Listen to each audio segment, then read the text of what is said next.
سال 137 پس از میلاد مسیح برابر با 890 سال پس از تأسیس رام.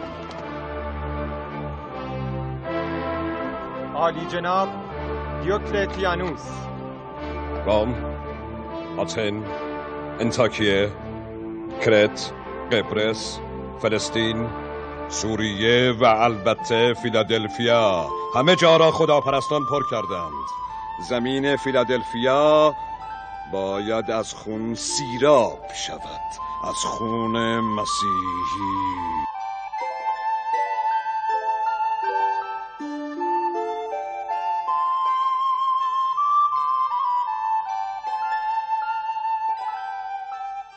به نظر عالی جناب به خاطر خطای یک نفر باید خانواده‌اش نیز مجازات شوند؟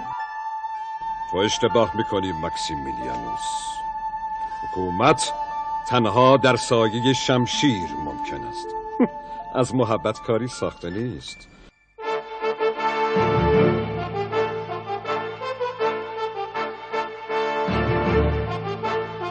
او مسیحی است. دستگیرش کنید، دستگیرش کنید. بیشک کسی را به مراقبت من مأمور کرده است.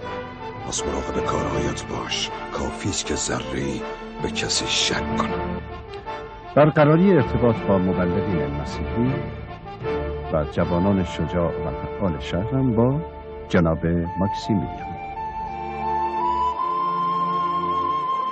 تنها نگرانی من از داخل قصر است که خبرهای آن به بیرون رخ نمی‌کند.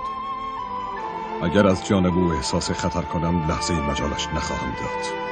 مکسیمیلیان، هویت تو برای همیشه پنهان نمی‌ماند. این آخرین تیر ترکش باید به هدف بنشیند.